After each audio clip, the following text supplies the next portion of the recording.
Good evening, everyone. Welcome to another edition of the Gray Area here on the Black Men Unfiltered Network, simulcasting on the Sparta HQ Network. I'm Mr. Bennett, the 7B president, with my partner, as always, This is Sparta! the ghost of Sparta, aka Peter, aka Patiotis. Yasu, my brother, what's going on? What is going on, my man? Another work week, another set of travel. Again, I got a 6 a.m. flight. I leave the house at 3.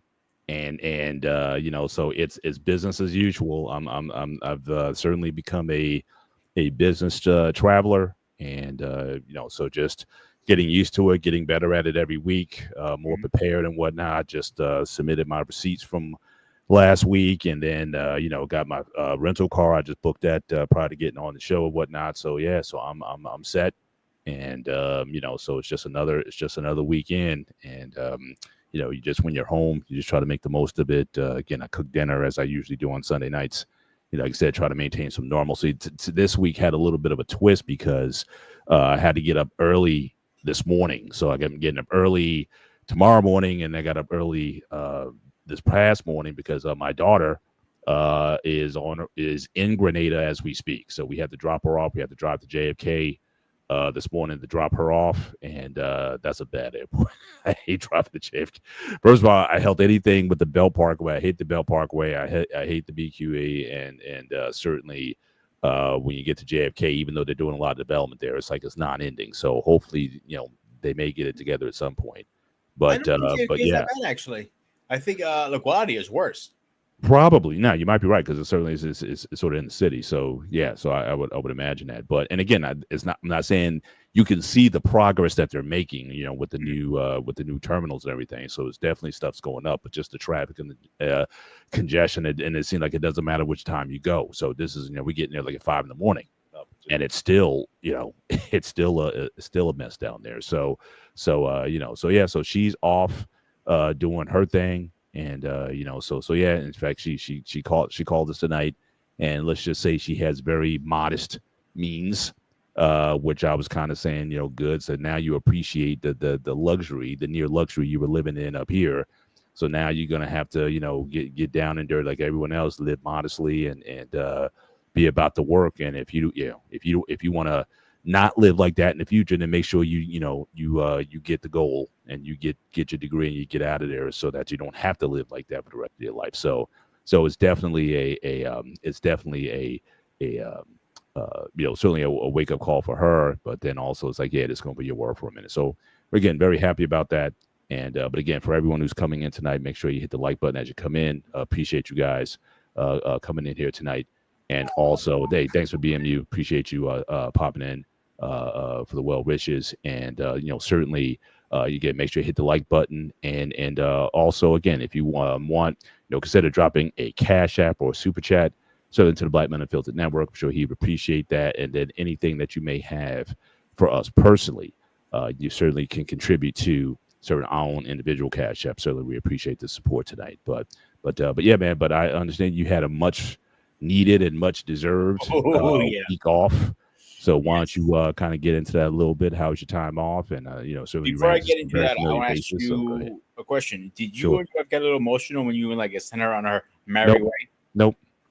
My wife was looking for her to go weeks ago because the process of getting her ready was a pretty agonizing process for my wife.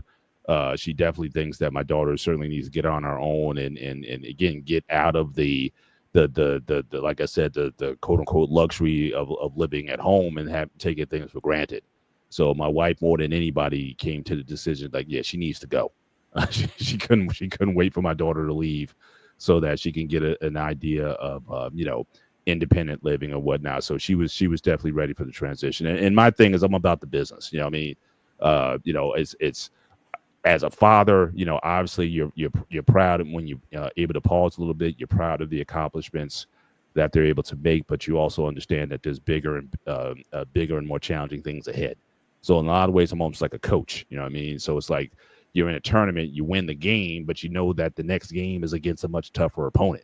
So a lot of times you say to your team, you'll say, okay, good game and everything, but I'll see you guys Monday morning, 3 o'clock for practice. So you're already thinking about the next the next game and the next challenge. So obviously, just with her moving down this environment, she gave us a video of the place. It's like I said, it's a small place. It's meager means. It's I wouldn't even call it a stove. It's more like a hot plate that she has down there. The closet space is limited. She has to share a bathroom with a roommate, so it's like, yeah, it's in a luxury island, beautiful beaches and weather and all that kind of stuff. But again, you're not there to play; you're there to do work. So I think that overall, I think the environment will be good for her, and just getting away from. And I think for her, I think she was kind of fighting it to an extent that she was kind of living it up, going to concert, and just basically trying to hang on to as much as she could, because she knew that she would be going away and this wouldn't be a reality for the next couple of years, or at least until her breaks. So the idea was, let me get my last minute of sort of partying, so to speak, and then I'll get down to business with the books. I mean, she's pretty good at getting down to business, but no, from my perspective, no tears at this point. The game is still going on. Celebration might be when I get, because like I said, we're going down in September. They have like a white coat ceremony where basically, the new students coming in for the year, the parents come up and you ceremonially put their doctor's coat on them and whatnot. But my thing is, when you walk in 3 years with the degree, and when they can officially call you Dr. Bennett, then, people call me Dr. Bennett, but now she'll be the real Dr. Bennett. So when that happens, then okay, I can breathe a little bit, and okay, I can celebrate. But my thing is, the game is very much in play.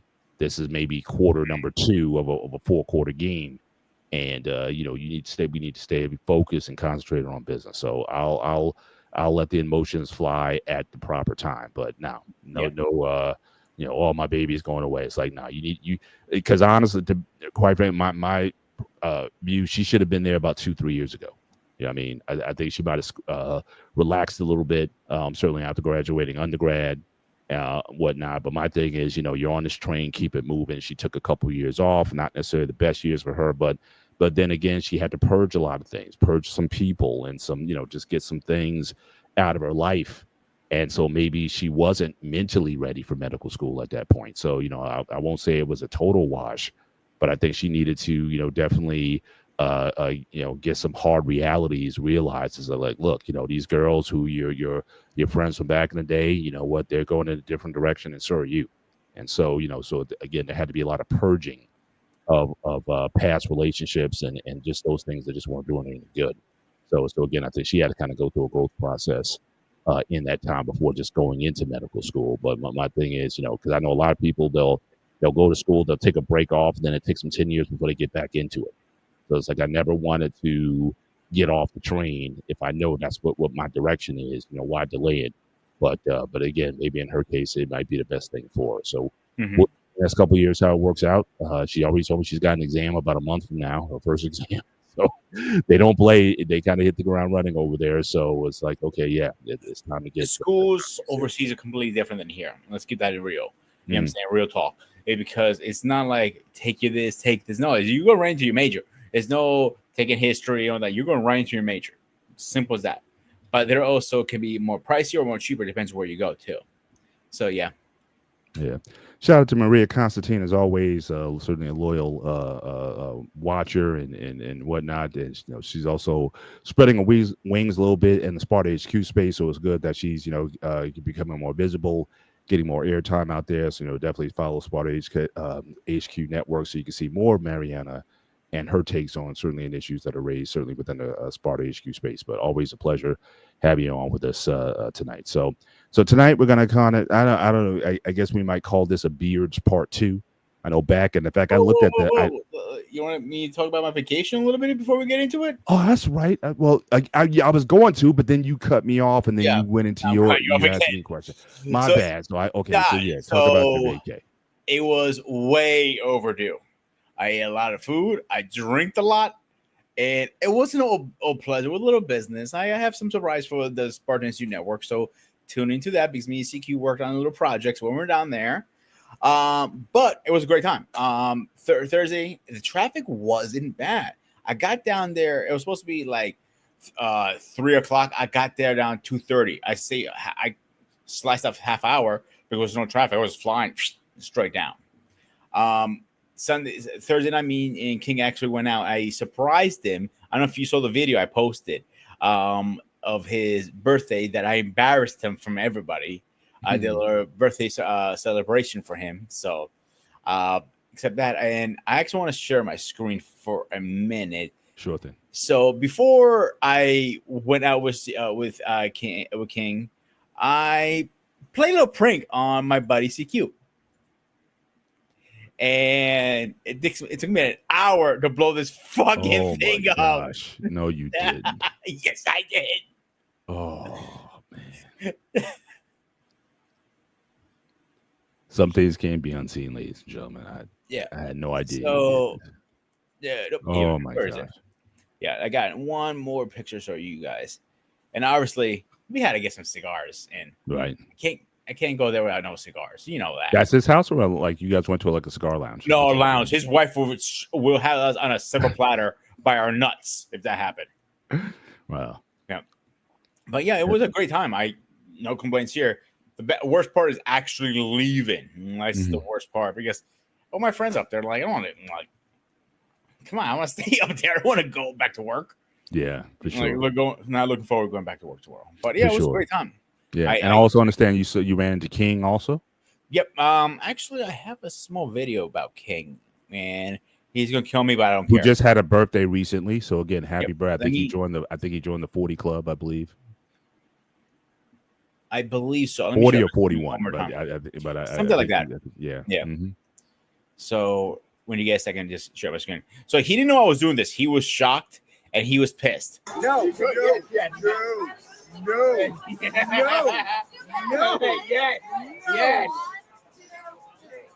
Happy birthday to you. Happy birthday to you. Happy birthday to King. Happy birthday to you. Thank you. You're a jackass. Y'all are awesome. Thank you. No. So I feel like he got a little emotional if you see it in the video a little bit, but he was shocked, happy, and pissed at me at the same time. Yeah. So he didn't want that. He goes, you're an asshole. He went afterwards after he ate cake. He goes, you're a sneaky little bastard. I gotta watch my back from now on. I'm like, yeah, you should have known this after all these years. I'm like, wow. Shout out to King. Follow King, certainly the King and Me show on his own network. Him and his girlfriend Michelle, producing great content over there Mondays at 7 p.m. Eastern Standard Time.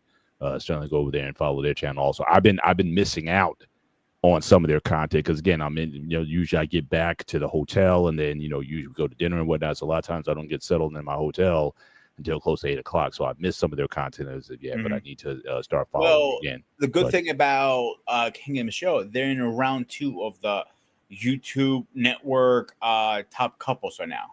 They're in their second round. So they hit they passed round 1, they're into round 2. So I hope they get it. I really do. They hope they get the nice little trophy there. I think they deserve it. Absolutely. Now, she was there too when you guys went out? Michelle was actually away for business. So I did speak to her because, obviously they're on the phone and stuff like that. I talked to her for a few minutes, but she was away for business that weekend and it just didn't work out. All through our schedule. That's my original plan. Me, King, and Michelle are getting together. Then the next day I was supposed to meet up with Bossman. That didn't work out because I didn't realize he's a lot further out. Where I was, it was like over Maryland's a big state, so I mean, you could be on one side or the other, and it's a few hours to get. He's in Virginia, actually. Okay, so he's a little further south. Then. Yeah, he's further out. Yeah. So he was like over 100 miles. I'm thinking over an hour. So timing did not work out between his job and some family stuff was going on. Yeah. So timing didn't work out. That didn't happen. But I hanged out with CQ 2 days. It was a great time. I can't complain. I cannot complain. Awesome. Right. Well, again, hopefully, one time we get the whole band together and then do a show. We get all those DMV folks all together in one room. That'd be pretty cool to have a show with all those guys together. So certainly something to plan for and to look forward to. But glad you're able to get a little R&R before you get back into the thick of things and whatnot. And I've already started. Yeah, there we go. I already started uploading stuff. I already got stuff in the works.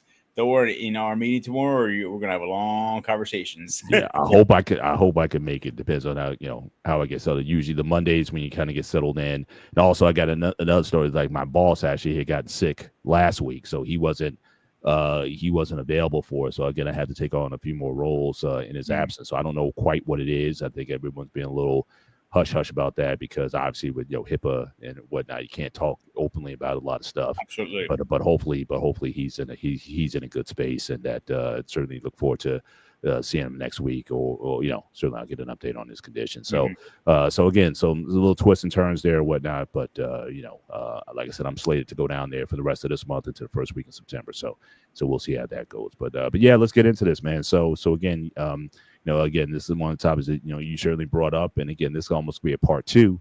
Because again, back in I'm just thinking we've done so many shows. So going back to last November of last year, we talked about this subject of beards and just how different cultures, certainly today and throughout time, there has been sort of a trends. We've had ancient cultures like the Egyptians who were all clean shaven, like they shaved everything. Before going bare or whatever was the norm.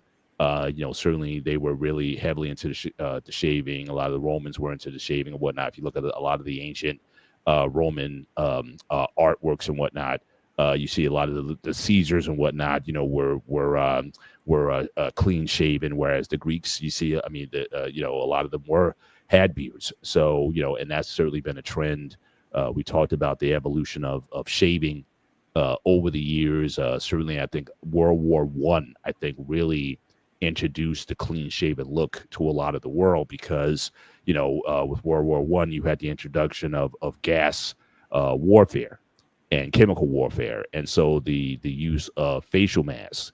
And the thing back then was you really couldn't get a secure grip on your face if you certainly with the masks of that time. I think they relaxed the rules a little bit today as far as what you can wear, but back then you had that to form a flush seal, you had to have a clean shaven. So again, that's when they started introducing shaving kits into as standard equipment and just certain protocols throughout the military and whatnot. And then that became sort of the look of the day when you had, this sort of clean shaven look. So a lot of the trends were set by either politicians. If you look at a lot of our presidents, I think William G. Harding, I think was the last president who had facial hair. Since then, you haven't had a president that's had facial hair since then. You saw, clean shaven started to come in, and then you've had back forths with people adopting a bearded look, or at least or the mustache look. And so again, I think in the 70s you had the quote unquote stash, or you had the corn stash and whatnot. Or you think of mustache, you think of Tom Selleck from the 80s with Magnum PI and whatnot, and that, so it kind of went away for a while. Now you sort of see the trend where bearded is certainly starting to come in, certainly into the business world. I had just seen just a quick short recently, and they were talking about a lot of these billionaires, like most of these billionaires are clean shaven. Jeff Bezos or Elon Musk or whatnot. A lot of these guys are clean shaven.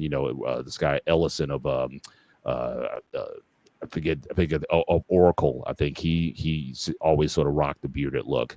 But a lot of guys, a lot of influential people seem to have clean shaven faces. But certainly it kind of goes back and forth with this. But from your understanding, do you think that trend is changing? Do you think the bearded look is kind of making a comeback? So why don't you talk about that a little bit in the motivation for the show? Let's get backtrack all the way now. So sure. Greeks always had beards. And we already established that. Romans were off and on. Depends who you're talking to. Generals had beards, but more the higher end did it. Egyptians obviously were clean shaven. I don't know how that trend, but they had the fake beard thing on their straps.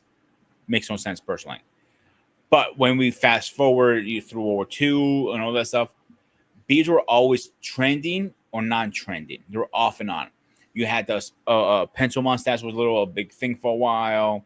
The goatees came in the 90s really heavy. And chin strap, or I call it douche strap. either one you want to call it. Then right when COVID hit, beards were literally coming in like what I'm rocking right now, a very short beard. But after COVID, it came in full force. Everyone was growing their beards out. Everybody's growing their beards out. Like that's why a lot of those big channels like Dan C, North Face, those guys got really big. Or the companies, the oil bureau companies were coming. They were getting hit hard to the point they couldn't keep up with product. That's how much they were coming into. Now, and I've been talking to a lot of people. A lot of people saying, "I hate shaving." That is a trend. Most people hate shaving. I don't know how you do it every day, Paul. Good for you. But I fucking hate shaving. I fucking hate it. I break out all the time when I shave. It irritates my skin. It pisses me off. I hate fucking shaving. Mm-hmm. So, yeah. But I also got, guilt trip of trimming down my beard this week. So that's the whole thing. Actually talk about it because you did a poll. So again, if you go to Pete's Facebook, he actually put a poll out because again, and in fact, if you just remember from a week ago, your beard was much, much longer. And so you were contemplating about 2.5 inches. Should you go with the shorter look or the longer? Now, me personally, again, I kind of weighed in myself there. I think you look very good with the short, trimmed and kept beard. I've never been a fan of the long bearded look, but I know that's gaining in popularity. But I think, between the look last week and this week, I certainly prefer this one. And no, it's not because I'm president of 7Bs. But I just think it's just a cleaner look, and quite frankly, I don't think it ages as much. I think having a longer beard, and when I'm talking about like 2 inches or more, I think it just makes you look older than what you are. And so again, I've never been a fan of that. I certainly appreciate having a young, more youthful look. I mean, having some gray in there, some wisdom stuff, no problem with that. But I think when it's long and gray, then I think I start evoking pictures of like Michelangelo and Moses, and some of those wiser folks from back in the day. But hey, it is what it is. Like I said. So I love my long beard. Don't give a shit whatever it says. But so I have my buddy Jake King, my buddy Nemo, and Alexa from Texas. Those are the only few people who said keep the long beard. Everybody said go short. I always have to keep people in mind. I am a single crazy Greek who's trying to date. So most women are not going for that massive beard of mine. Mm. As much as I love it. And you're right at one point, it does age you. I'm not going to deny that one bit, all right? Because I do have grays. The reason I never dye my beard because I don't like the products are in dye. Mm-hmm. It has a lot of silicone, and I've seen people dye their beard from just for men, and they are literally rushing to the house because their skin is on fire. Mm-hmm. Sometimes some people are allergic to some of those products. I didn't want to risk my skin on that. Yeah, it's almost kind of like a thing. Like once you start, you can't stop after a while. Once you start coloring your hair, I don't know if your hair naturally stops producing the color in your hair, whatnot. But it seems like once you start it, it's kind of hard to get off it once you begin. So the grays are a combination of a couple things. Stress is number one. 2, hydration is a big factor, and 3, genetics. Like obviously, your genetics was. Unfortunately, you lost your hair in the process. In my case, I get shitload of grays. Mm-hmm. I got my first grays. I was in high school. My mom literally woke up one day when she was like in her 20s, half her hair went white, literally overnight. Yeah, so it's a combination of stuff. There is no proof. Well, stress is a big one too. I think I shared this in the past. The stress, especially when it came to this is about 2016, 2017, when I started taking care of my parents. I think some of the stress of doing all of that, I think that also led to a lot of my hair loss as well. So again, that combination of genetics, because again, my brother, I think he has a full head of hair still, and my dad, he had kind of the bald spot in the back here. And I definitely started forming that. And I was like, well, look, I want to look like my dad. So again, I never understood why the guys back in the day would have that hair with the bald spot in the back. I never, thought that was an attractive look. So my thing is I'm either going to napalm this whole thing or try some sort of hair solution. And that's what we call the boy ego look. Because the boy ego had a little I completely agree with you that. So with my texture, I have very thick hair. Number one, and so facial hair is very thick. So, and I've been going back and forth for a while now. You know what I'm saying? And I have an opportunity to date some gorgeous women, but the beard must go. I'm like, I don't want to cut my beard because a woman told me. Mm-hmm. So, how much do you think status has to do with that? Status as can you more like wealth or what have you? Like, do you think, like, for the women who say, "Oh, I like clean shaven," or "I like beards or mustaches" or whatever, how much do you think social status really has to do with that opinion? Because I think at the end of the day, I think a lot of women are simply just drawn to power, like what looks strong, what looks masculine. Absolutely. If you're talking about masculine and strong, a beard is definitely a masculine and strong thing. Like a little longer beard. I had it. That was a power beard where my length was at that point. I know my buddy Drake. He has it literally down in his chest. He doesn't give a shit. He goes, "I'm single. I don't give a shit. I'm not shaving." He shaved for so many years because he was a CO. So they have to be clean shaved because of gas masks. It also depends on Warren how strict he wants to be with the clean shaven rule, because I've seen CO's beards. But so I ended up started talking to CQ. Then his wife got involved, and it was a whole big conversation over dinner.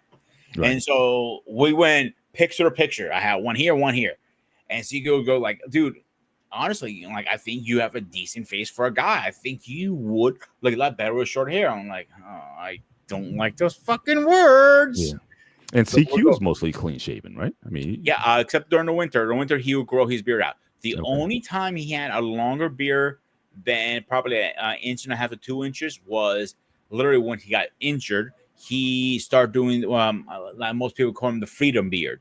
Is when you literally start, you're shaving for so many years because you're in the service. It's time to, let it go. You know what I'm saying? Like clean it out. Right. So I did a poll, obviously. Like I said, most guys said, "Oh, we should keep it," obviously, but I need more a woman's opinion on this. Every woman, pretty much, except one, like I said, Alexa from Texas, the only one who said keep it long. So I'm going to try this. Simple as that, because I want to see. I'm going to put myself as a guinea pig and try it. Is it a shorter is more attractive versus a longer, or a longer was more attractive to women? Yeah, absolutely. And for the fact we don't have a poll, I don't think we have poll access here to do this. But certainly I would love for the ladies certainly to chime in, or for the guys who have them. Like, did you get more action, or did you get more looks or whatnot for having a beard, or for being clean shaven, having a mustache or not having a mustache, or just ladies in general? What is your preference?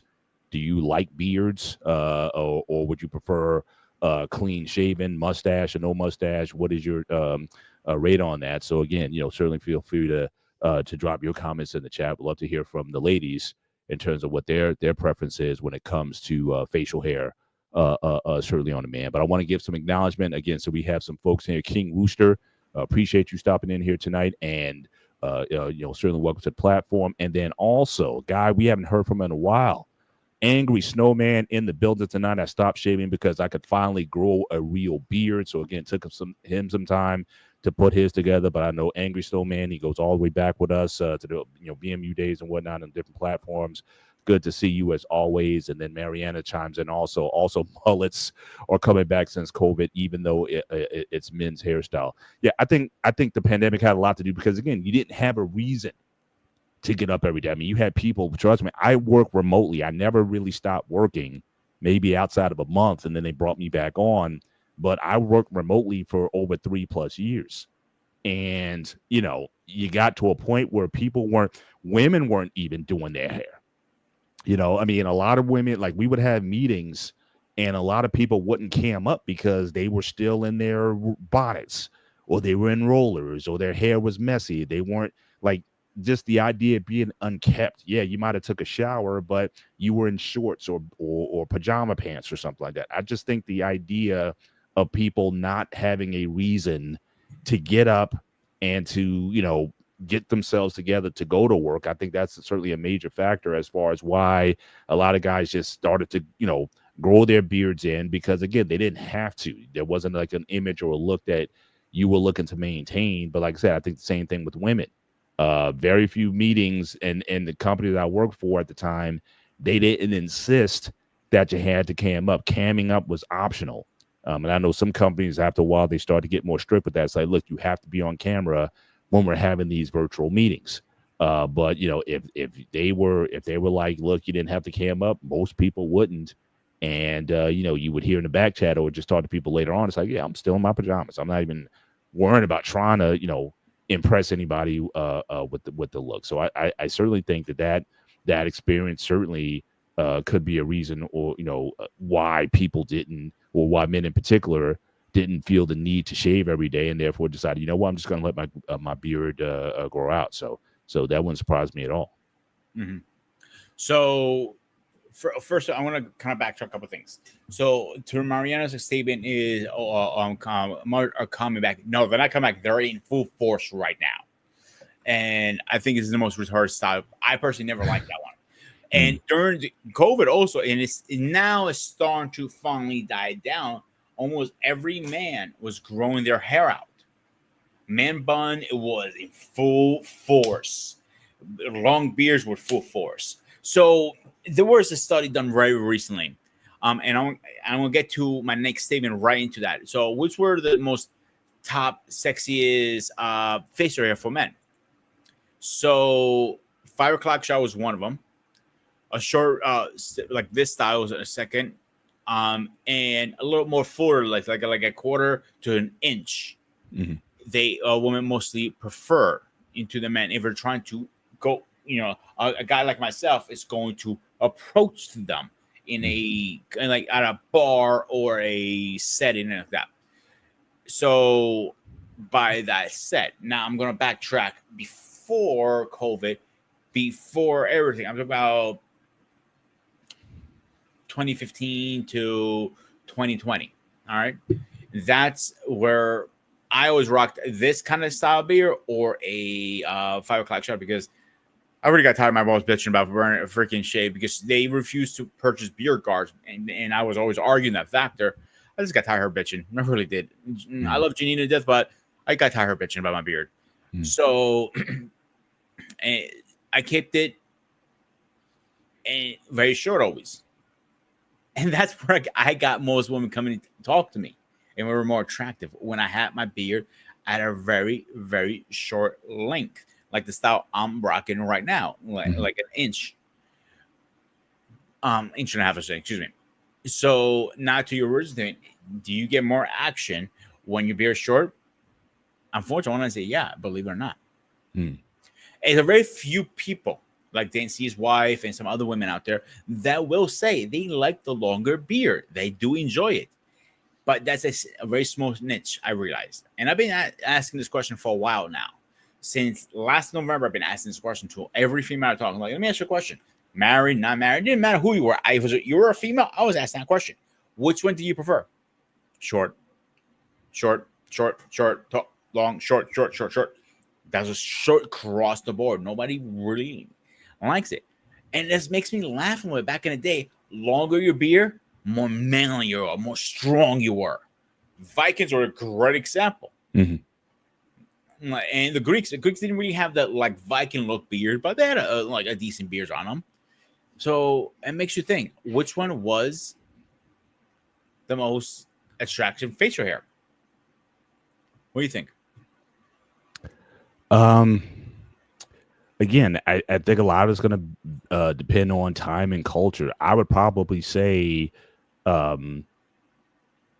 I guess more like the cat beard look. Like, again, you don't want a beard down to your chest necessarily. I don't think women would necessarily find that attractive, but I would still opt with the shorter beard look than over anything else. I certainly, for the clean shaven guys, I mean, I think there was certainly a case made for that. Like I said, you look at, I think probably the icon of that is like a James Bond, for example, always clean shaven, always well manicured, like from top to bottom. I think that kind of look I think it's certainly something that I think would never I don't think that'll ever necessarily go away per se. I think that obviously it makes you look younger, especially unless you're going to color your beard in, if you don't want the sort of the sandy look. It's always good in the business world. And you know, and there used to be, like I said, I remember being in my earlier career, you know, going to some training classes, and quite frankly, you know, the stats, at least the studies they were saying at the time, was guys with clean shaver were more trustworthy. So when you're doing business, like remember like the old black and white movies where you had the guy with the mustache and he would twirl his mustache, like the dastardly villain. He would always sort of spin his hairs like he's scheming or something like that. So the idea of having the facial hair, handlebar, it's called handlebar. Yeah. So like the guy who had that, so having facial hair at a time, it was kind of meant with being a bit more mischievous. Like what's that person really up to? But a clean shaven look was almost like I got nothing to hide. So again, you're gonna find the best. I think having that appearance, I don't think would ever necessarily go away. Per se, but I think certainly the bearded look is gaining prominence, and I got to say this, especially it's not so much for me the length of the beard.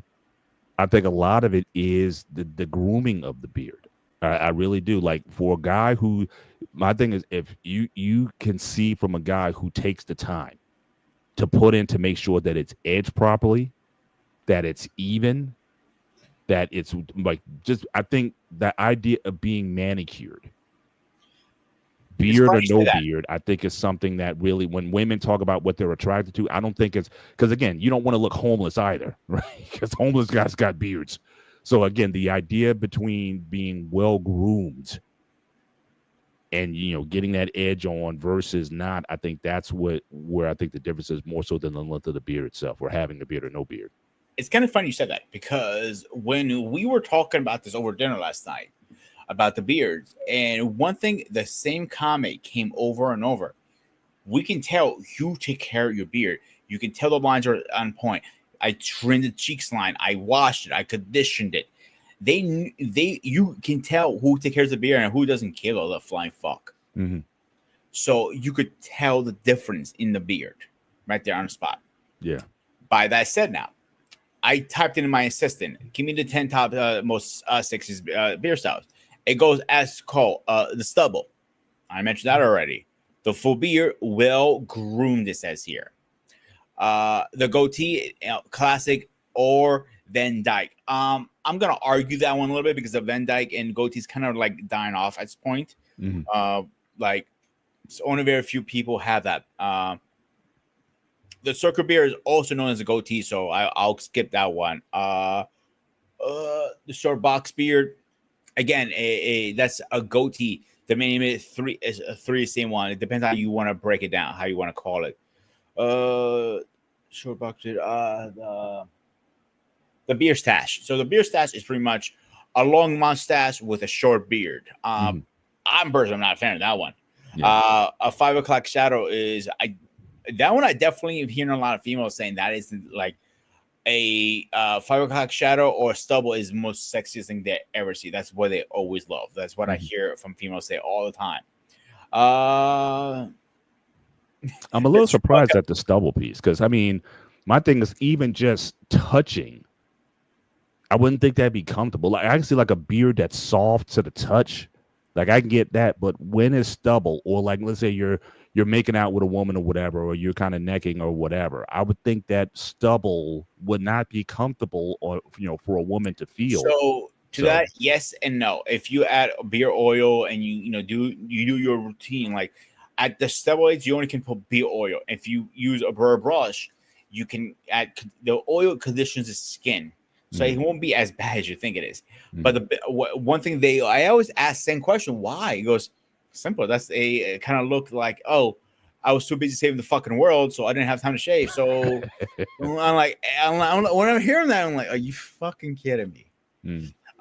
So where I left, Chewbacca mustache. The Chewbacca mustache, it's long. Hey, get Coop up in this little corner. No, absolutely. Yeah. Speaking of Angel himself. So again, so we got the True North Beer There you go. Company. It says beard care is self-care. Shout out to you for being here. 100%. And certainly always a pleasure. Now again, I'm still waiting for that ball care. You got to hook the ball at the 7B brothers up as well. I'm waiting for the interview he owes us. Absolutely. That'd be awesome. Certainly having up here for that. So let's make that happen. But thank you for coming on through it tonight. We appreciate you. Yeah. Absolutely. And absolutely. Actually, now North is insane. Like, North, give me your 5 top most sexiest beer styles, please. And that's what we're going over today.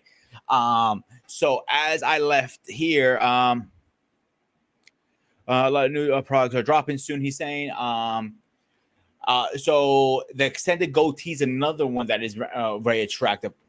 And then it goes to a long look. Like I think a long beard looks good on a man, but a single guy for a woman, that's a different story. And that's the conversation we're having tonight. And the short taper beard, that's a preference thing. So the 2 style I hear all the time that women go crazy for. So it's got long and strong, the Kratos beard, business beard. Yeah. Ducktail, another one. That's the style I personally like. Is nice, taper to the cheeks, into the V, to the cradles. I think, or ducktail, whatever you want to call it. I think that's the best look for me. But you also have to figure out what kind of shape size is your face, a circle, a triangle, or so on, and that's where it comes full. Like North just said, you have. Beard care is a lot of work. I'm not denying it. Oil, conditioning, washing, butter, and if you want to go extra mile style, bond, heat. It's just not like, let it go. It doesn't work like that. It used to at one time, but not anymore. Look, our skin has evolved ever since in the medieval times. So tell me, which one do you guys think is the best personally? Yeah. And again, particularly from the ladies, certainly would like to hear your preferences when it comes to beards or no beards, length wise, whatnot. What do you think is?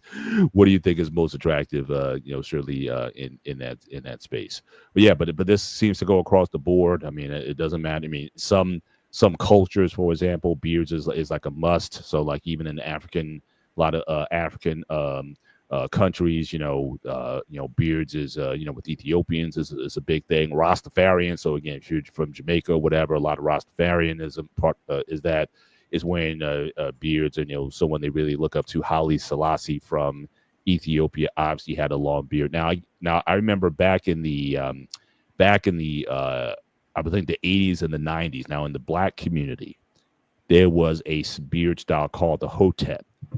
So if you look at from Egyptian culture, like I said, Egyptians pretty much were clean shaven, but you did have if you look at a lot of those pharaohs and whatnot in those tombs, they always had like sort of this long beard. So everything was clean shaven on the face, but you had the hotep where it was like a long beard, but it was like right here, and it would extend from the chin down. So that was called the hotep. So again, that was a pretty popular style, like in the late 80s and early 90s, when a lot of brothers were rocking the hotep there. But again, I saw a lot of guys though that weren't wearing beards. Now I think also another cultural influence, I think if you looked at the time, was like, for example, the Nation of Islam. Now, Nation of Islam, contrast that to sort of more orthodox or traditional Islam. Most men are clean shaven. I think a mustache is allowed, but for a lot of guys, certainly that clean shaven is the look that they go for. And so when you looked at some of the influence of the time, Minister Louis Farrakhan and whatnot, a lot of the guys around that time, you were kind of discouraged from having a lot of facial hair. At the time. So I think the return again back to beards is certainly something that has certainly gained popularity over in recent years. Certainly in the last few years, like we said earlier, certainly since COVID, I think beard certainly in the black community is certainly becoming is becoming a thing again. And Eric, yeah, Jim the Anvil Neidhart, yeah, he had I don't know if I call it, he had a Hotep beard, but yes, he had that long goatee type beard So that was longer than most. But yes, again, even before COVID, beers were coming in. That was not even a question. I think COVID speed up the process to get the beard to the massive look that you see not a lot of men rocking now these days. Ours, not a lot of men doing it, but there are a good percent of men who do it. Ours, if I had to say a number, I would say probably 10% out of 100 is most men are rocking the long beard. Yeah, not all do it. A lot of priests do it, obviously. At least in my in the Greek Orthodox Church, yes, absolutely, yeah. Now, is that now? Why is that? Is that just a cultural thing, or Orthodox priests? Because even Father Casadino, I didn't see him with a very long beard, but is that something that's encouraged within Greek Orthodox circles? You must have a beard. So there are a couple of questions. You have to be a male. No woman cannot be a priest in the Orthodox Church. They say because when a woman goes through her cycle, she's dirty. She's not allowed to be back there. Second reason is Son of God, Jesus was a male, so you must be a male. There's no excuse to that. So a lot of priests actually have long hair, like Jesus had, and a beard. Is following tradition. So now to cut your beard short, you need a special blessing. Some priests cannot have long beard for skin reasons or whatever reasons is. They get a special blessing for that. Yeah, and the hair too. Some men cannot grow long hair. So because they're losing their hair or whatever the case is, so they get a special blessing. It's because he's supposed to be, practicing the studies and everything as Jesus. He's pretty much. I don't want to say. I know I'm going to butcher the way I'm going to say this. Now I do apologize ahead of time. He's supposed to be representing the practice of Jesus in a way. Yeah. Does that make sense? Yeah. Now, is it encouraged also for the men? Just generally, like you as a layperson, are men encouraged in the Orthodox faith to grow facial hair? No. As a okay. No, it's not a must. And like a lot of Greek don't grow beards. They do it at 5 o'clock shadow mostly, believe it or not, or something like this, like a very short beard. If they do, it's rare when you see men like.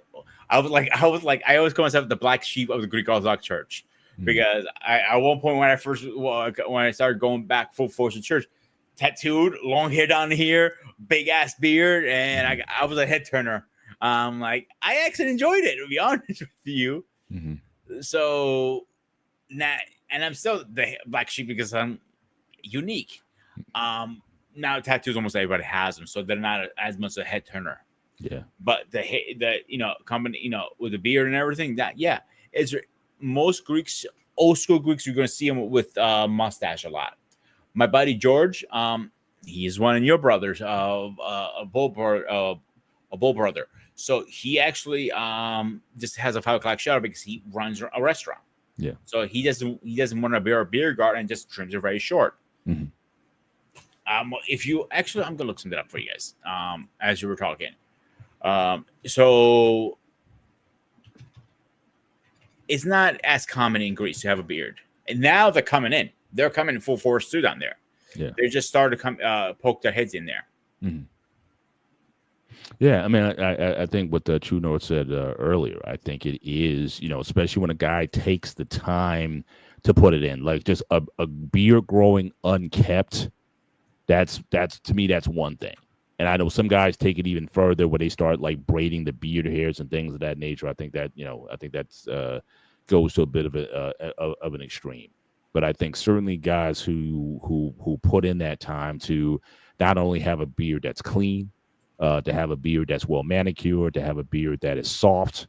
Certainly I give a lot of credit to those guys who are willing to do that because I think a lot of it also has to do with just, again, what your daily or weekly routines are. I think a lot of us, we're in such a hurry to, get to work or just do certain things or whatever, to take that extra time, that extra 10, 15, 20 minutes, whatever it takes in the morning to get yourself together for work. I think those are things that a lot of guys just don't give time to because we're always running. But again, to have proper hair maintenance or to have even proper grooming maintenance, yes, Eric, indeed. And women with beards look hideous in beards. I would agree. So the bearded lady at the circus, yeah, I was never wanted to see that attraction at the circus. So I would certainly agree with you. That yeah, no facial hair on women, no hair. Period. My thing is, I think a woman bare from the neck down, from the mustache down, there should be no hair whatsoever. That's my personal opinion on women. We may do that in the future, a future show on body hair, but certainly I'm all about the clean shaven women from mustache level on down.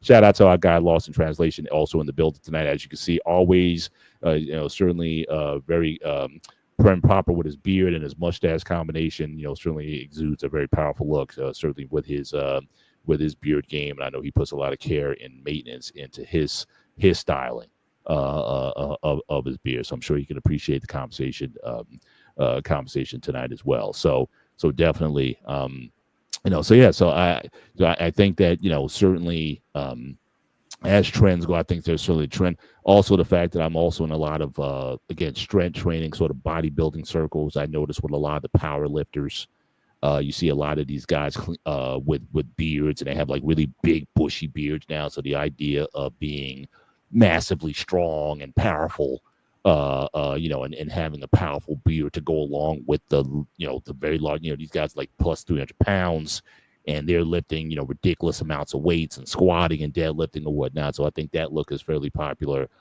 certainly in the strength community. Also, we have these guys who exude this very powerful look, certainly with the beards. Although there've been some exceptions. I mean, I've watched some World's Strongest Man. We had guys who were clean shaven.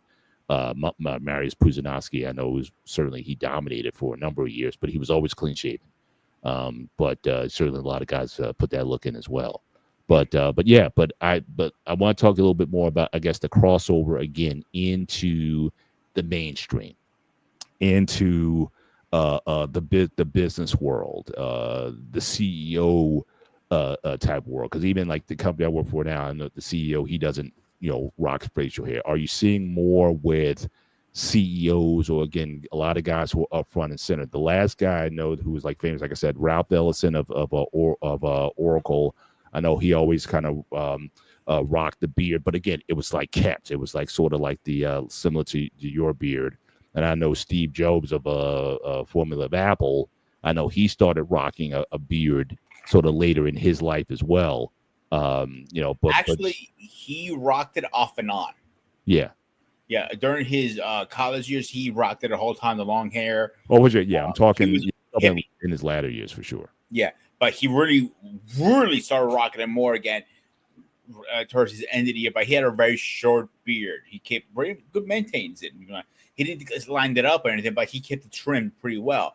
Now, with the corporate world, I'll give somebody an example. One of my district managers, he has a long ass beard. He had longer than me. He was like close to 4 inches, his beard. Mm-hmm. I mean, a monster of a beard. And me and him were talking about it. Like, it was like, I want to be one of those guys that has tattoos, a beard. I walk in a room, and people get shitless of me. But when I talk, I'm actually the sweetest guy you can see. Mm-hmm. Bikers are known for beards too. Oh yeah, that kind of goes with the look, because we even talked about that some time back. Why, or at least the image of beards, like what was the sometimes the stigma certainly against beards. That was always something that was, in fact, we can even raise that again, because I still have some slides from that show. We can kind of look at some of the again, the thought process at the time that may be maybe going away. So again, the corporate culture. So again, 6 reasons why corporate culture hates beards. So again, the first one we talk about, again, marked as laziness. Like I said, I don't think so. It can be if you let it go loosely, but I think a guy who really puts the time in to care for and groom his beard, I think that could be certainly an acceptable look in that culture. But I think the idea of, again, you don't want to look like you're homeless at the same time. And this was certainly something that I brought up earlier, because again, I had some sales training back, like I said, early in my career. And that was something that was just beat into us. It's like, look, you can wear, especially if you were religious, if there was like, if you were Islam or something, where if you had a cultural reason why you had a beard, that was, that wasn't like a deal breaker per se, but generally you were taught that, again, most people trust a clean shaven man is considered more trustworthy in business. Now, again, that could certainly be changing today from standards back in the day, but I remember at least 20 years ago, that was something that was just always given to us. So again, if you could, unless there was some sort of religious or cultural reason why you couldn't shave a beard, it was best to go beardless in that particular case. So again, trust being an issue, again, a marked sign of laziness was an issue. Again, unhygienic. But again, 20 years ago, I don't think you had the beard kit. Like I only remember like beard coloring agents. Like I said, what's that? The hair for men, or what's the just for men? Just for men. That was it. I mean, the amount of product that is open now for guys with beards to have. If I go into the men's grooming section, and they have like a whole section now within the men's grooming on bearded care. That wasn't something that existed 20 years ago. So I certainly think that the that landscape is changing as well, where guys are taking more care of themselves in that regard. Again, intimidating. So again, there's a look, obviously, is pretty pretty familiar, I'm sure, to Pete here, as far as This is Sparta! So again, are people intimidated by someone with a beard? Again, that may be up for debate. And again, I don't know if men or women look at that more so as a sign of intimidation, more so than not. Certainly that's a question, certainly for the panel. Again, low trust. We talked about that. Yeah. So again, the idea of the shiesty business guy, or the guy who has the mustache and he's twirling his mustache, was always something that was always put into us back in the day. Again, religious association. So again, you talk about the Greek Orthodox, you talk about Muslims and whatnot. That was always something that having a beard at one point looked more ethnic when you had a beard versus not. But again, I made this exception here because, again, certain religious cultures. Now, again, these two guys here, again, the Nation of Islam on the left, and this guy here on the right. I just had a brain freeze right now. But this guy in his church, this is all the facial hair that you're allowed to have. You can have a mustache with a little beard hair sort of underneath. But in his church, or in his religion, which is a branch of Christianity, no other facial hair. That's you can't be a member of his church having facial hair. Definitely keeping it high and tight. That was an exception there. But then also the idea of being rebellious. There's something about the beard that you're still looked at as non-conforming when you have a beard versus not. Again, that could be something. Geno Jennings, thank you, Lost. But yes, something about having a very prominent beard is something that, rightly or wrongly, is still associated with that. But again, this article, though, this was from almost 10 years ago, 8 years ago. So again, has that changed in corporate culture now? I mean, I work with guys who are, the best guys, have beards, have tattoos, open tattoos. I certainly think it's certainly changing in a lot of these cultures now. But I think, you still have an old school mentality that I think a lot of people, especially, and that may get you, it depends. It may get you to certain levels. You know what I mean? So like if you're like middle level management, that could be one thing. But if you want to talk about to a point where you start to become a quote unquote face of a company, then that might be something that is, less accepted. But we're saying, I mean, even in wrestling, right? I mean, Vince McMahon, for years, obviously no facial hair, whatnot, but now Triple H, who's running WWE right now, full, sort of fully bearded. He has a Kronos beard / ducktail beard. Yeah. So that's something that certainly back in the day that wasn't going to be accepted, at least as a corporate image. But again, I think he's doing a lot to sort of change the the image or perception of that as well. But again, for years, even as a wrestler, he wrestled without a beard. So again, I think He always had a you know, beard. not always. Yes, he did. Go back and You know, check. go back. Well, I go back to WCW days. So when he was He was an only back. but even when he first came into WWE, you saw, he had a beardless look for a time. He got into the bearded look later on. So go back and look at some of the early stuff. No, yeah, beginning, yes. About you had Ted DiBiase. He had a beard most of his career too. Yeah. Yeah. But I'm saying, but once you, it's for a lot of people say once you earn your stripes in a certain area, once you get into the rooms, then it's almost like, you can almost do anything you want. But for some guys on the come up, they may want to go with a look that is more acceptable in that community. So even Ted DiBiase early on in his career, actually well into his career, he didn't really rock the bearded look until he got to WWF. Prior to that, when he was with Florida, when he was with Mid-South and whatnot, he was beardless even in that capacity for a long period of time. So again, I think guys sort of adopt different looks over time. But even then, when he came in, I think there was a time when beards was also looked at as a sign of success. Again, a sign of power to rock a rock a beard.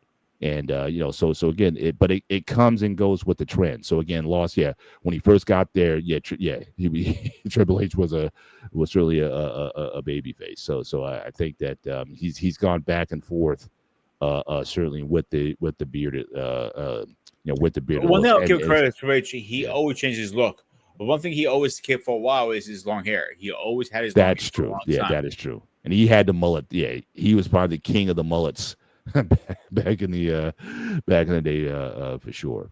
But it goes back and forth in terms of ultimately what you want to exude, or what kind of image that you want to impress upon. But yeah, I mean, I think that as far as trends, I'll have to see. I think that the beard look, like I said, I don't think it's going anywhere. I think if anything, it's going to be on par with the clean-shaven look, especially as, again, older generations start to sort of age themselves out of certainly corporate environments and whatnot, and what they think the face of a league is.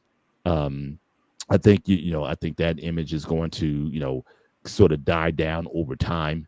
But again, also as you get established, think about all the athletes, just going back to the wrestling, but think about all of the athletes who, when they get drafted, right, they're clean shaven, but once they become names, they start doing stuff with their hair. I remember Cam Newton, quarterback for the Panthers, when he came into the league, again, very clean shaven. And then as he got more established, he started marking the dreads and the look and whatnot. So I think once you get to a level where you've demonstrated your ability where look doesn't matter, I think that is certainly something that certainly you can start to downplay. So so certainly The Rock, certainly he didn't get it.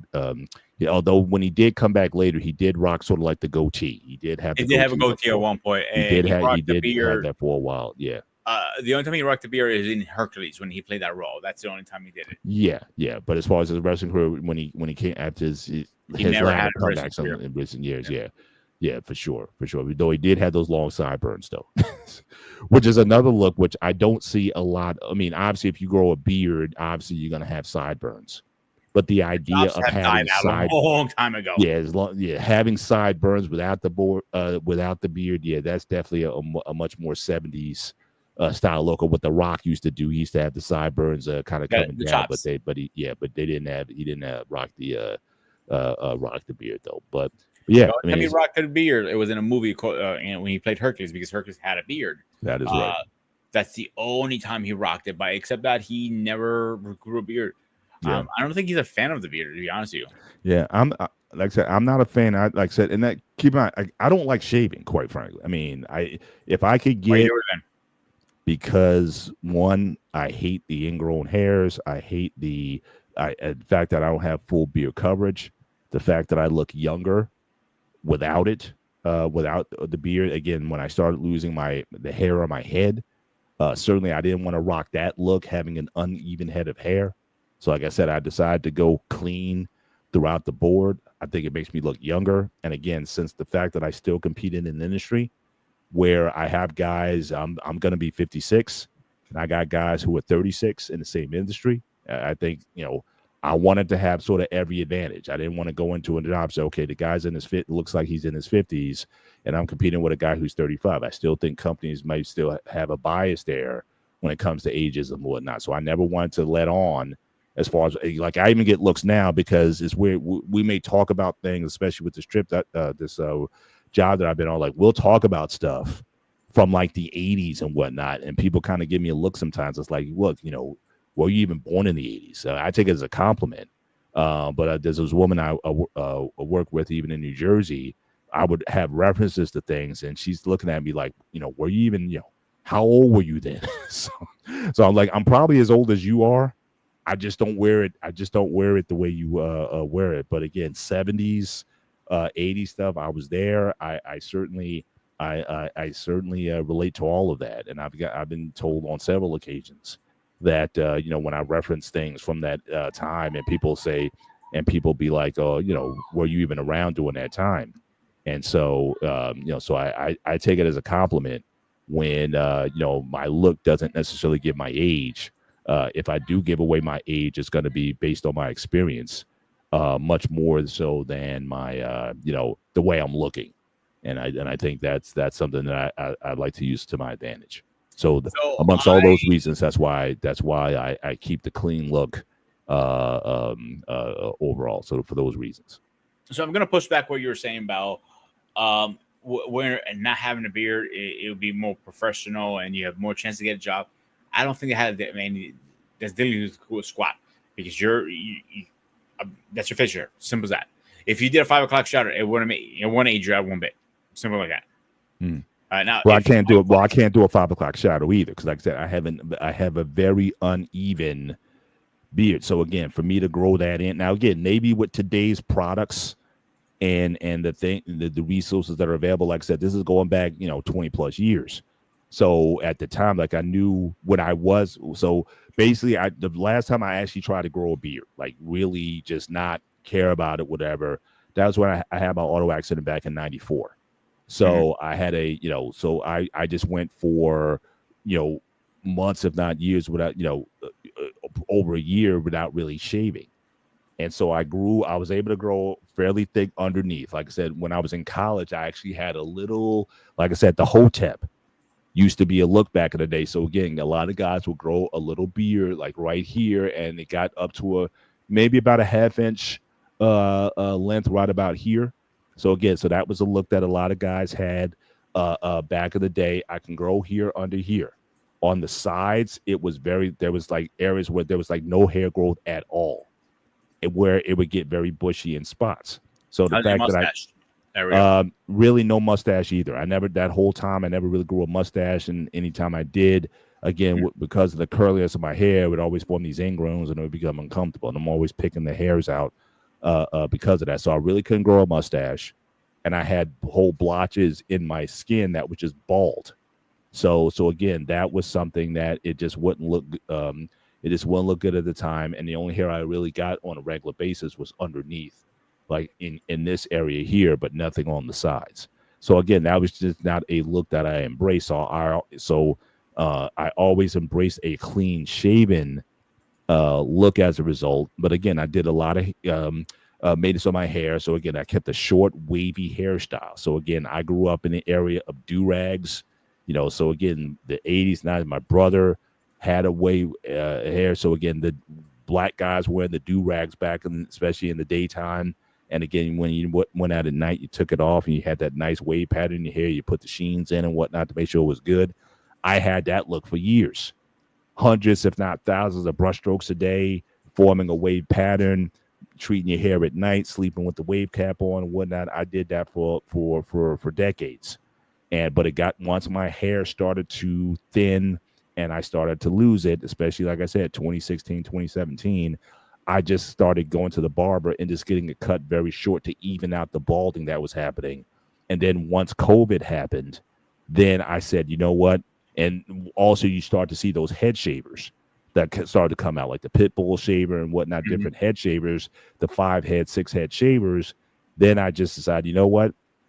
Because I can't go to the barber now, and I didn't trust myself to shave my head, with a razor or trimmers or anything else, I decided to invest in one of those head shavers, and I never went back after that. So you're talking for the past 5 years plus, I've used that, never had really any nicks or cuts or anything. It's something I can do not only every day, but I could also do it several times a day. So again, if I get a 5 o'clock shadow up here, let's say before I'm going out at night, I can just very easily whip that shaver out and do it. I take it with me on my trips.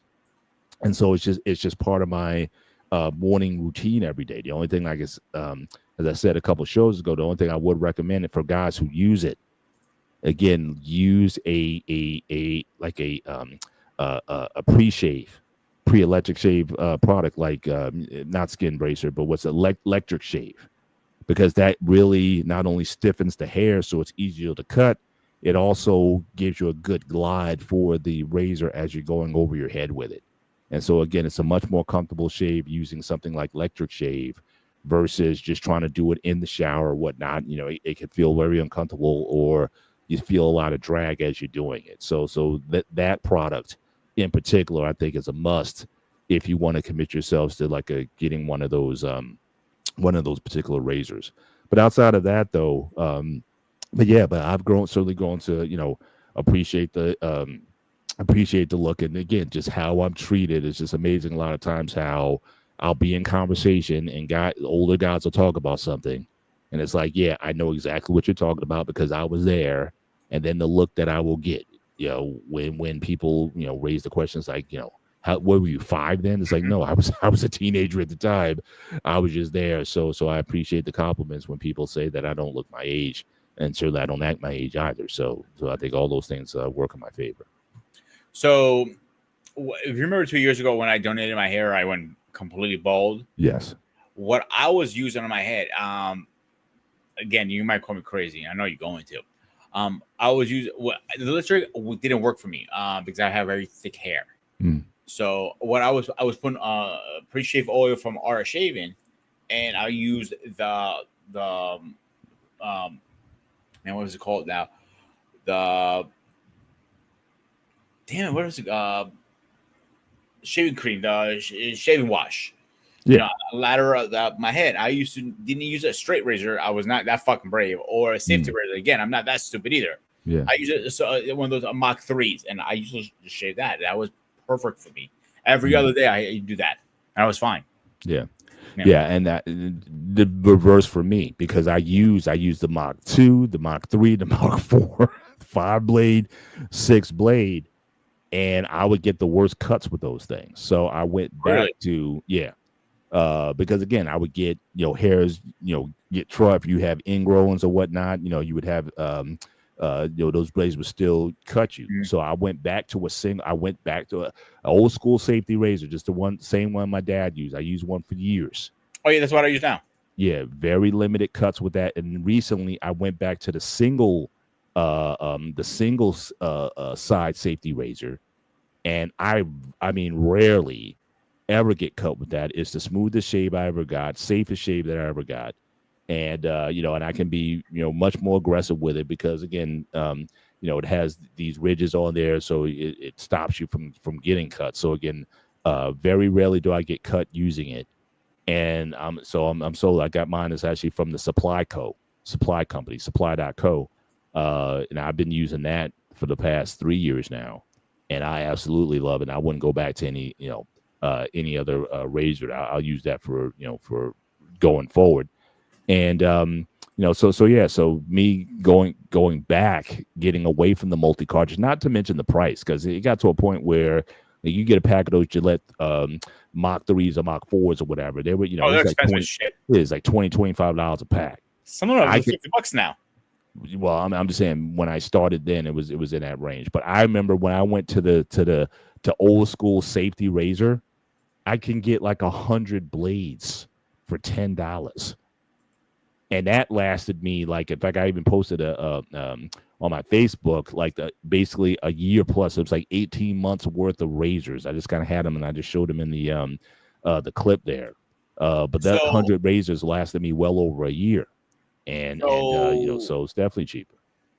Gazelle had a big sale on Amazon with safety razors. All right. So there was like, I think it was like 20 packets for $30. I haven't bought razors in years. I have a whole bag still that goddamn Right. things.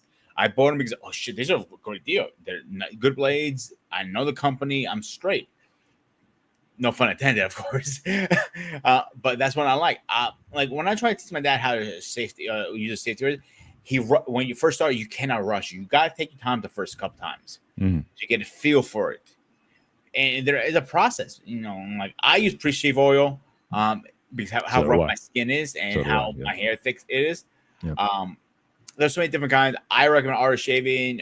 Which one do you use, Paul? I use auto shaving. I also use, it's an Italian, forget the name of it off the top. Let me look it up real quick, but it's an Italian company that I get. And I just ordered it off of Amazon.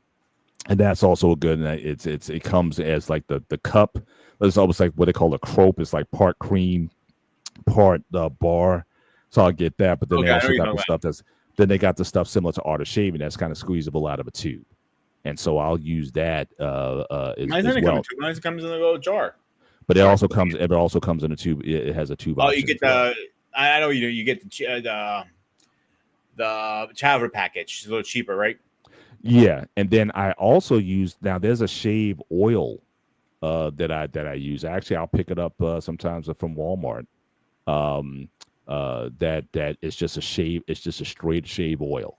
Now I take that on with this travel that I'm doing. I take that on the road with me because again, it's very small. It's a little tube about that big, and you just need a couple drops of oil. You put it on, and then what I really like about the oil is that I only have to apply it once. Like when I use the shave soap or the cream, you get the brush, you whip it up, you put it on. You got to do it 3 times. So your first pass is the straight passes or the down strokes. The second pass is the cross strokes. The third pass is the ones against the grain. With that shave oil, I only have to put it on one time, and my skin stays hydrated and moisturized enough where I only have to do one pass or one application, and I'm good for the entire shave.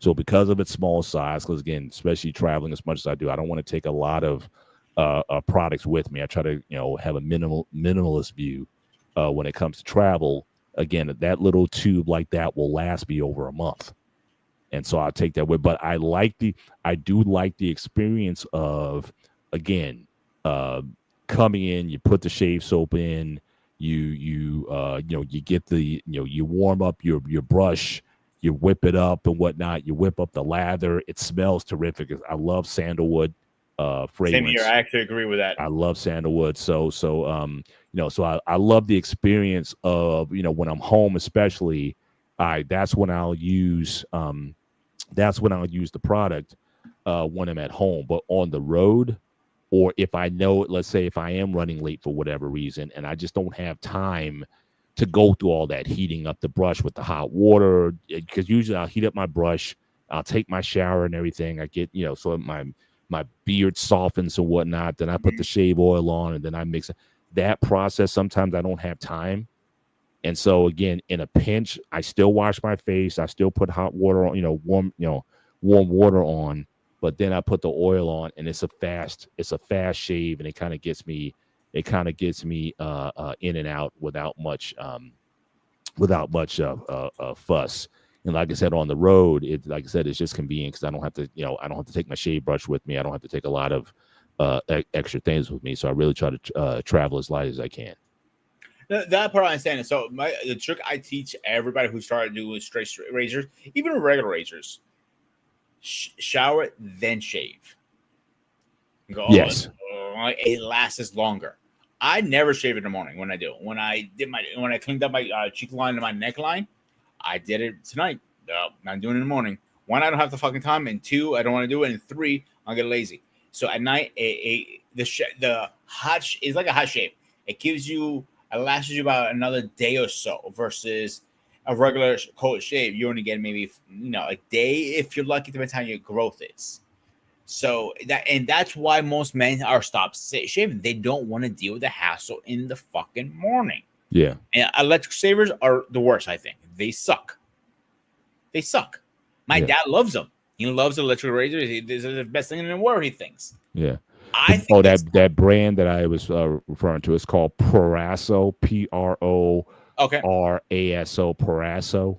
So again, they have the cup, they have the cream sort of a combination. So I usually get the tube of that. They have they got a sandalwood that is just really, really good. So I just love that process of sort of putting that putting that on. But shout out to also Mandrell. He's also in the building tonight. So Mandrell, I know he still to this day, he's in his 40s. He still rocks the clean shaven look for the most part. So I don't know. It has Mandrell, if you're still in the chat, have you ever grown out like a full beard? I know he comes from a military background as well. So again, I don't know if that's just something that's been passed down to kind of always keep that clean shaven look. But I'm just curious. I'm just curious to see what Mandrell looked like if he had like a full beard or if he's ever tried to grow one out. Like I said, I tried. I couldn't. The goatee sometimes. A little thin goatee. Yeah, so I'd be curious about him in beards. Does he prefer?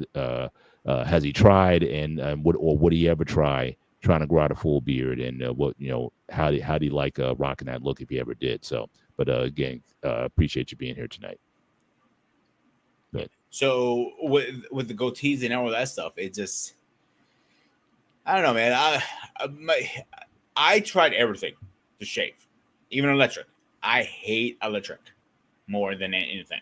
Mm-hmm. I think it's a waste of money, to be honest with you, because I know you have to do when to get like every single day to get a clean shave. I never, even my barber, he knows better. He doesn't even put electric on me anymore. He gets done. Every time he tries it, he goes over and over and over and over, and like goes over and over. And look at like, the fuck's wrong with your hair? And I'm like, it's thick fucking hair, dude. Yeah. And he has good equipment too. He's not like he's getting the cheap shit. I got a very expensive electric Panasonic, what I think it was called. Well, wait. So was it like a foil or was it like a rotating, like a Norelco? Tried everything. Right. But I'm just saying some guys now, again, with black men, now another shaving tool that people use again was simply the clippers, especially the one that was used for edging. You would use the same one again for beard because again, you didn't want, because black men typically have curlier hairs. We're much more prone to ingrown hairs because of just the curliness of our hair. A lot of times they would use the edgers, the Andes and similar type of trimmers because again, you didn't want to get it too close. Because a lot of especially the cartridge systems, they had that lift and cut. It would actually cut in such a way where the hair would go actually below the skin. So like basically as you're trimming, it pulls the first blade pulls the hair forward, the second one does the cut, and when it cuts, the hair kind of goes back under the skin. And so now you're setting up a situation because the hair is below the skin, because the hair is curly, when it grows in, it's going to grow in under the skin and form a bump, a razor bump. So again, for a lot of black men, the idea was, again, stick with a safety razor. Like I said, just like as my dad did, he never had any grown hairs. Believe it or not, bro. What's that? Even for us white men, the same shit. Yeah. But certainly because of that curliness of the hair, you wanted something that you wanted to cut where it was close, but it didn't have to be like baby smooth. And so again, using like an Andes or clipper set was also very popular back then. But a lot of those Norelco razors wouldn't work for black men's skin because again, the nature of the hair, because that whole lift and cut sort of thing, it wouldn't always grasp the hair, or you had to use some sort of product, like I said, like the electric shave, because the idea was that it was supposed to make the hair stiffer and make the hair stand up, so that when you did use an electric product, it would glide over, and you would get a smoother shave as a result of it. But you had to have that sort of combination with it if you were going to use it. Personally, me, electric doesn't do shit. I'm just going over in circles, nothing. Even better. Now, when it comes to lining up with a edger and all like that, that's fine. I have no problem with that. He can get edged up.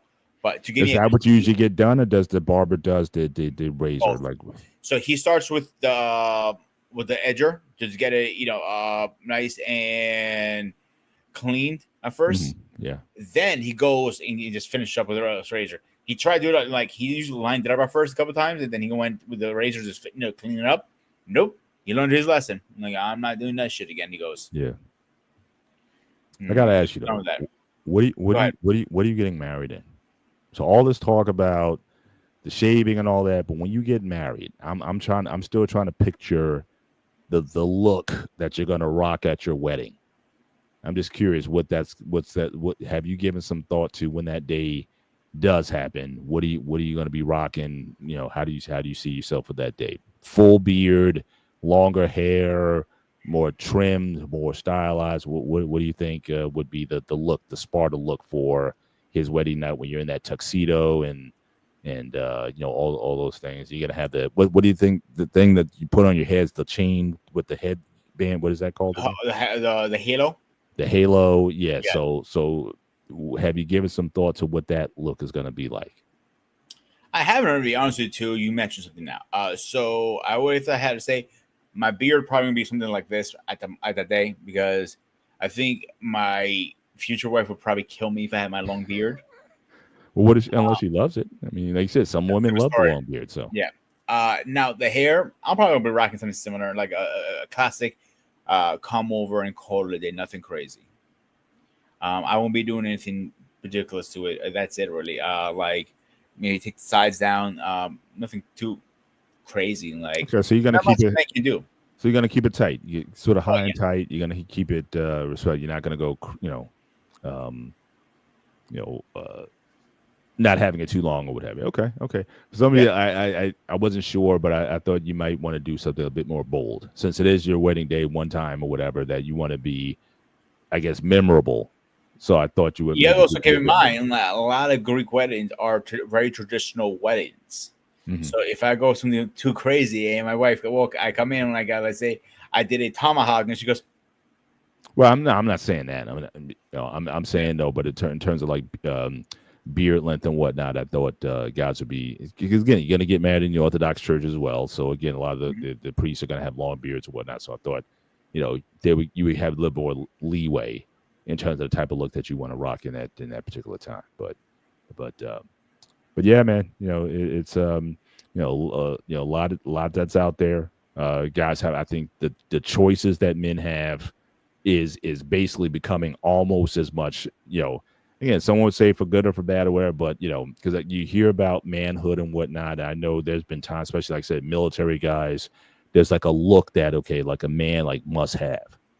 But now it's almost like with the choices that are available now, it's almost like what a woman can have, like an infinite number of hairstyles, that when a woman decides to go to a beautician or whatever, different hair color, different, hairstyles over the years, it's almost becoming as varied for men in terms of the choices that they have, in terms of what's also going to be acceptable in mainstream society, is growing to where I think guys back then had little more options. When in black barbershops, when you took your kid to the barber, it was like, again, you there was like a certain hairstyle that you just had, because you didn't necessarily want to stick out too much, or you didn't want to have to put so much wear or care into the way your hair looked. You just got something that was short, low cut or whatever. When you became a teenager, it's kind of when you started playing with your hairstyle and whatnot. Now I'm seeing like young boys that have dreads and braids and hair that's very stylized, whereas before,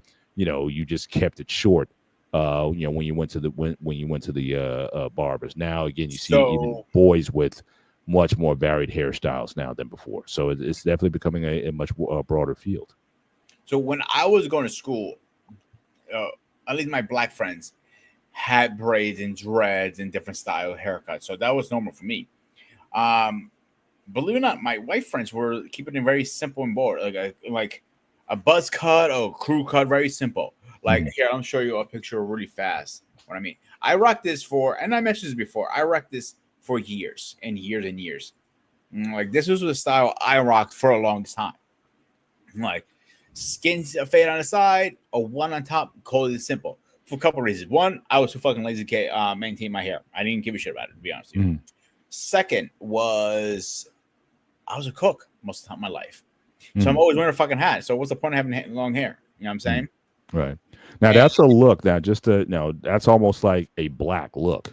I mean, like you could go to like a black barbershop and get that kind of hairstyle, especially with the beard, again, the sort of shadow beard and whatnot. That's a very ethnic look. I know you said you went to school with a lot of black friends and students and whatnot, but that's definitely a look that would be very common certainly in that community. So. When I started rocking this, a lot of my black friends weren't doing that kind of style. They were just going down to the skin, very simple.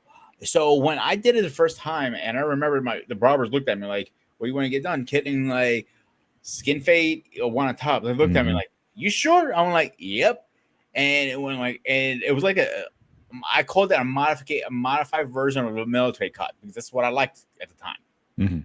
Very simple, very easy. Once in a while, I will go back to this. Once in a while, every so often, like I'm bored, go back to it and start doing a restart in the hair.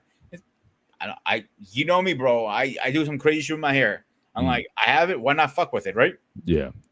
But you look very ethnic there as well. Like it's almost like if you told me in that shot, okay, you're Puerto Rican or something, like I could see it. Like I was called Puerto Rican so many times in that haircut. That ain't funny. I'm like, Jesus fucking Christ, I'm not goddamn Puerto Rican. Yeah, but I can certainly see people mistaking you for that, with that kind of with that kind of look. But I think certainly the amount of styles, the amount of options that men have for personal grooming, I think is as big as it's ever been. And with that number of choices, I don't know if that makes it harder or that makes it better for men to have so many choices but again, the idea of expression, especially now, certainly in corporate culture, there's also rules now. Like I know in New Jersey, there's a law in the books called the Crown Act, which certainly says that you cannot discriminate against particular hairstyles. So again, that's for ethnic minorities in particular. If you want braids, if you want box braids, if you want even for men, if you want certain styles, that you can't be discriminated against. Or if your employer tries to come to you and says, hey, we like you and everything, but could you cut your hair? On the books, they're not allowed to do that. That's something you can actually go to HR with and say, look, they're trying to get me to wear a certain hairstyle or whatever. And again, it's not in every state. Several states have Crown Acts. A lot of them, certainly in the North, certainly have those kind of things. In the South, maybe not as much. In fact, there have been some pretty high-profile cases where you've had black children who've been forced by certain school districts to cut their hair, cut their braids or their dreads or whatever, and parents, suing those schools because the undue pressure on their children to conform. So again, there's been cases like that. But I know in New Jersey, the Crown Act is certainly prevalent here. So yeah. So the only time that should fall in place at your employment is if you're a cook. Straight up, I worked with a chef that he had dreads literally down to his ankles. Yeah, you got to keep that up. He wrapped it up and he put it in the chef cap. He never complained. Like he even said it to us: if I have to put my hair up, you're gonna have to put your hair up, and you're gonna have to wear a hairnet. He used to wear a hairnet underneath and a cap. Yeah. So that I see that's exceptions to the law because you're gonna have to, you know what I'm saying? Yeah, I've definitely seen the bearded nets as well as on the top the hair nets as well. So I've seen certainly both of those in play, and I can certainly understand why they would why they would have their chefs or cooks or people who work in those industries, why they would have them. So here's and I've actually talked to a lot of chefs, and a lot of them actually agree with me. So the state says it depends where if you're healthcare or non-healthcare. If you're not healthcare, the 1.5 inches they allow you. Now healthcare says anything over the 5 o'clock shower, you have to wear a beard guard. Because sure, the beard like this, when you start scratching or whatever, you actually have small breakages at the top point. Mm-hmm. Now the longer beard, believe it or not, has less breakages. You should still wear it. I'm not saying you shouldn't. You should definitely wear it. but longer is more safer, for Yeah. for food wise. Yeah. But I have girls like in my place have the big ass eyelashes. Like, yeah, that's not allowed. I make them take them off. They walk in and like, you got two choices: go home or take them off. That's the only two options you have. Nails, same concept. If you walk in my kitchen with nails, your nails are coming off by the end of the shift, or you're not gonna have a job because that's a health violation right now. Because if that nail breaks in the food, that's it. Yeah, I never got the exaggerated eyelash thing. I mean, if you want to look like Mr. Snuffleupagus from Sesame Street or something, but I never got the lashes that kind of go up and down like this. That I never got that as a look per se. But I guess some ladies, they find it like attractive. But I've never paid attention to eyelashes to begin with. There's just certain things when we talk about a woman. I've never paid attention to eyelashes. That why is that such a thing that is so popular? You think that does so much for you because you got to put the lash stuff on to make your lashes longer. Maybe that's just, trust me, there's enough anatomy on a woman that for me to be paying attention to besides your eyelashes. So eyebrows maybe, but not the lashes. So I never understood why that was a thing where they put the press on ones on and all this extra stuff. That I never gave a shit what kind of eyelashes or eyebrows a woman had, to be honest with you. Yeah. I might, nails, maybe. If we have the big ass fucking nails like out to here, my question always goes to, how you wipe your fucking ass with them things? And like, if it's like a small sport length, that's fine. But again, in kitchen world, you're not going to have nails on. Yeah. If you're a server, they're coming off. I don't care. I'm just serving. They still have to come off. Health violation.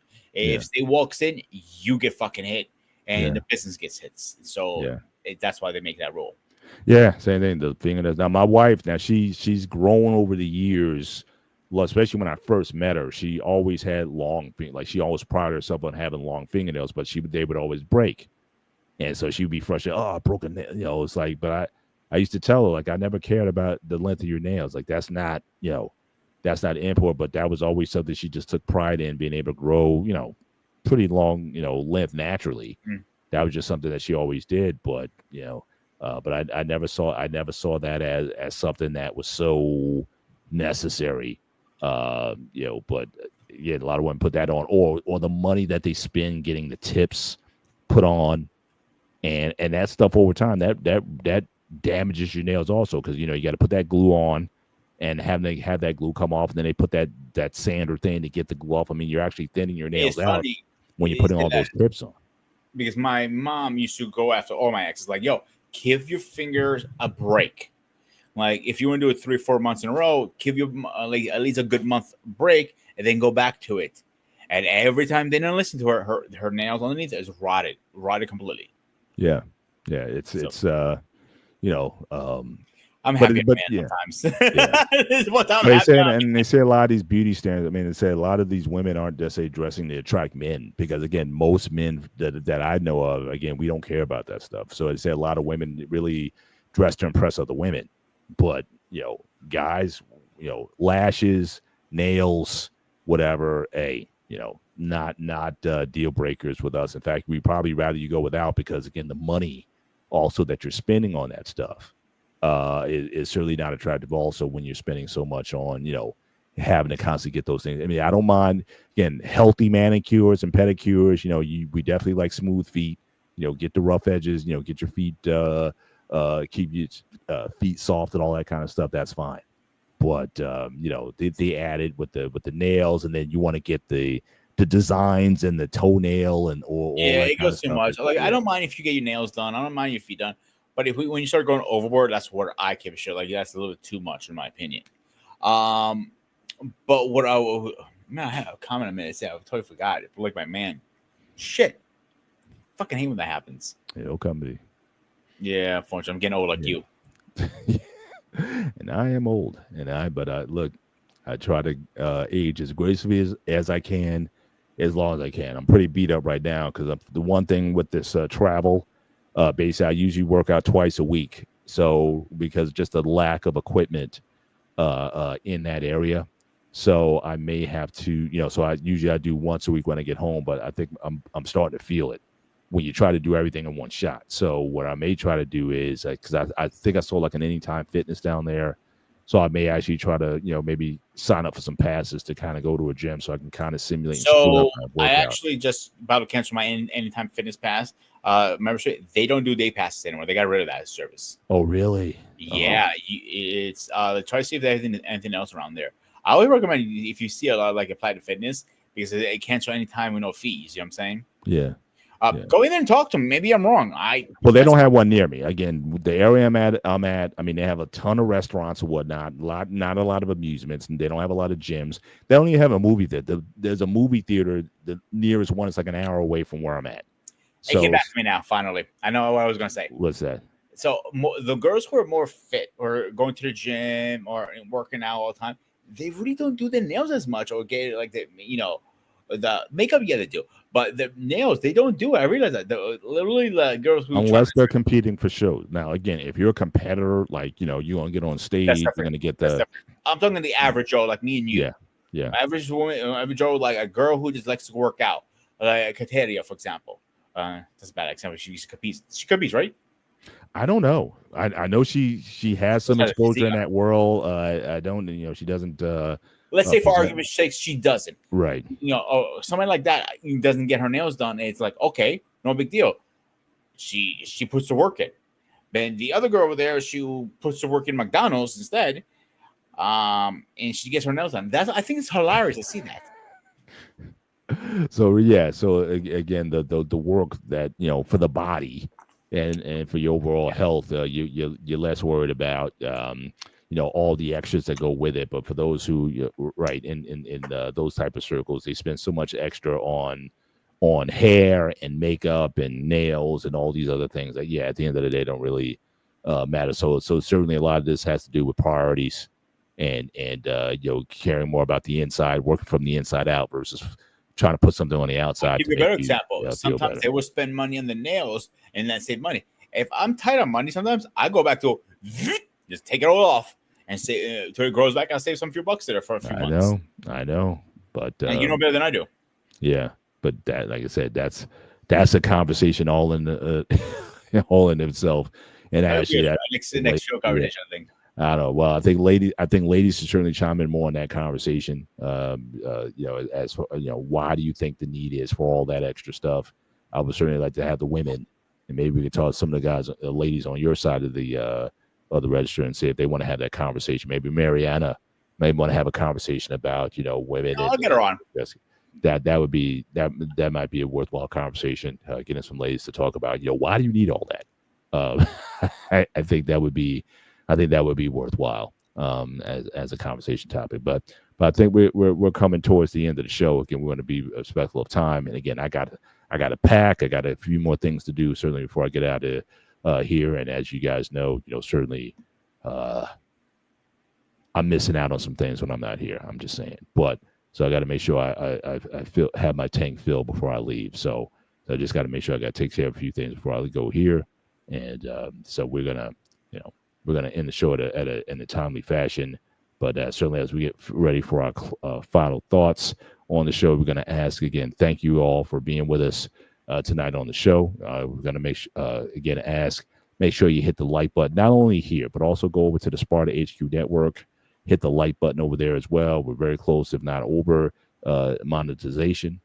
So again, appreciate all the work that Sparta's doing over there to certainly build and grow a network there as well. So again, show some love over there as well. It helps both platforms out. And again, as long as this keeps going on, I'll still make myself available. Certainly be here, certainly for the gray area topics. Looking forward to having more topics to talk about in the future.